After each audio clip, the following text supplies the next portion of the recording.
Question is for the judges, especially yung mga first time.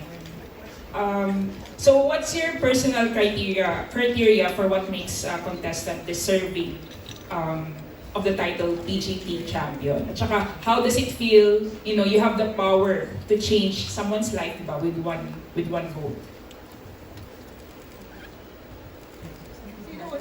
Or the judge? Judges, ladies first.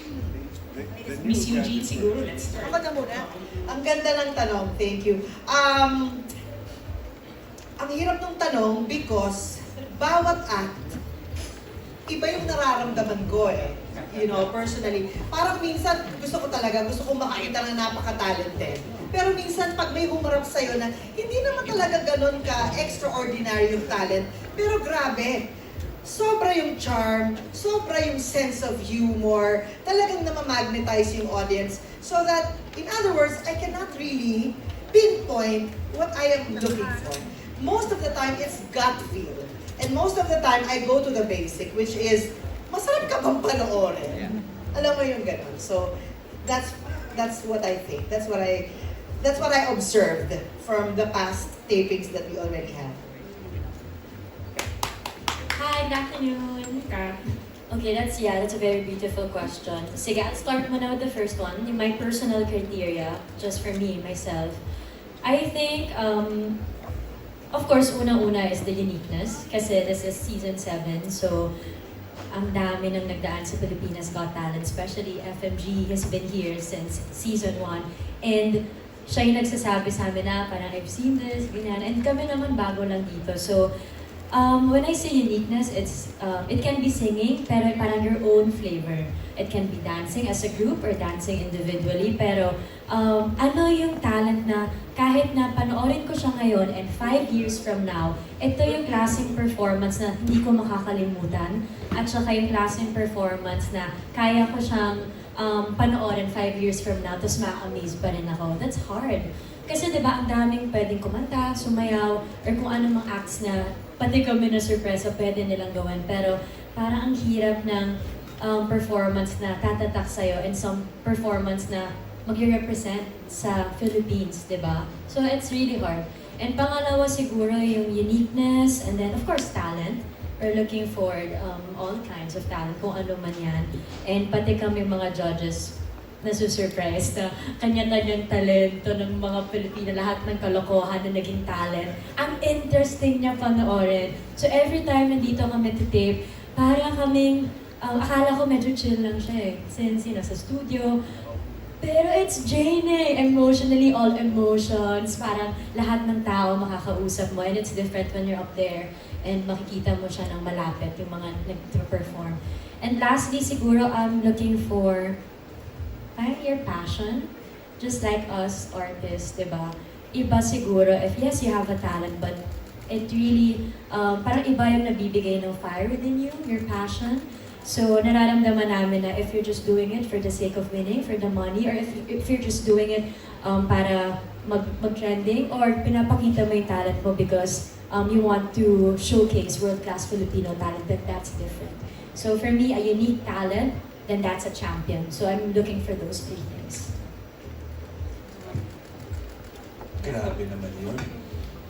First of all, before I answer the question, gusto ko lang sabihin, ang ganda-ganda ng trailer. First time namin mapanood yun.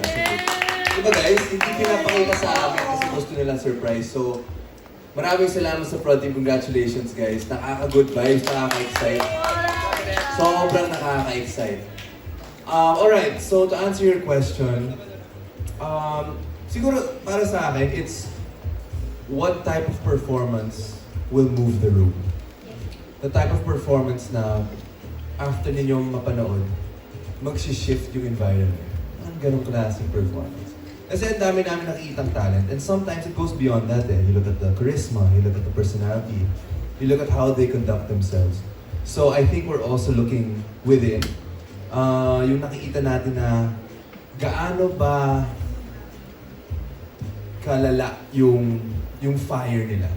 How bad do they want this? Ganon. Kasi marami din kami nakitang talent na okay lang yung nakita nating fire. So, there's a lot that goes into it. And we always talk about it as judges or even with the hosts, to even answer your second question, ano yung feeling na mayroon kaming sort of power or say sa magiging next big thing or the winner of this contest? Of course, it's a very big responsibility.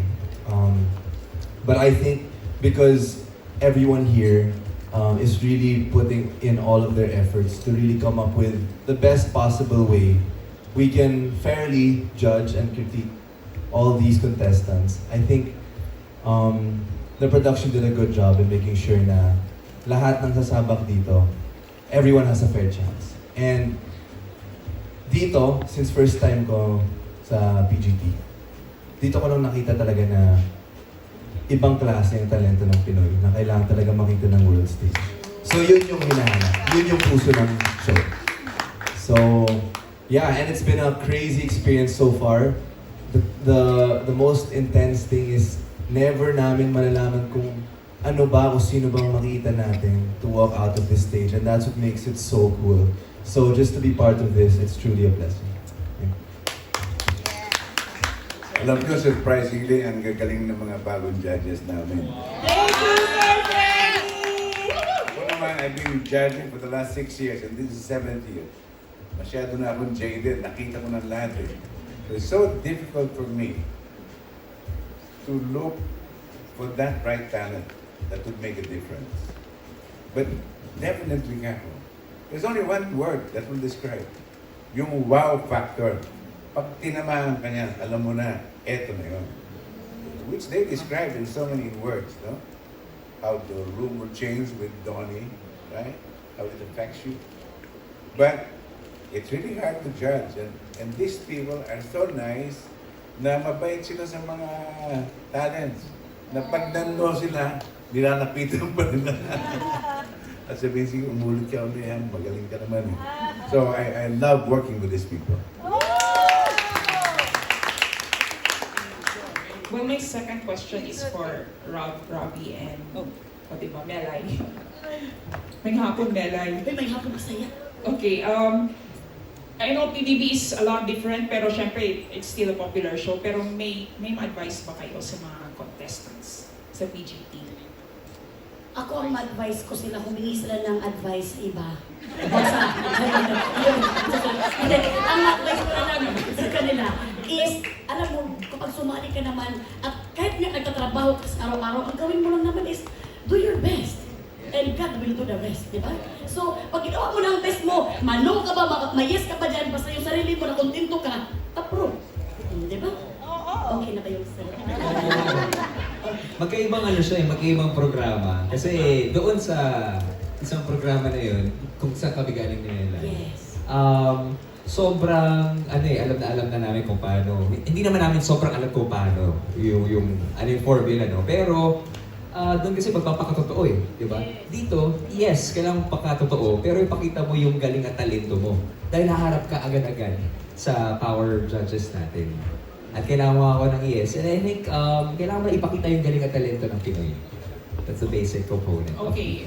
Siguro kung hindi kayo PGT host, if you were contestants, ano kayong talent makikita namin sa inyo? For fun lang. Ako That's my last question. Ako siguro ang gagawin ko, sing and dance with a twist. Paano yung twist na yun? Habang nagsiswimming. With a twist. Serena? Hindi, tsaka nga, pero gagawin mo talaga ang best. May rehearsal ka to the yan. Kasi syempre hindi pa basta-basta ang mga judges natin. So, kailangan mo lagyan ng twist. Para talagang ma-amaze, mapasabi talaga si FMG na wow. Diba? I think yung ginagawa ko palagi sa PGT ngayon, talento na. To be with Melay. Yeah! Diba? Tatagal ka kasama nito, kaya saludo ko kay Jason. Hoy!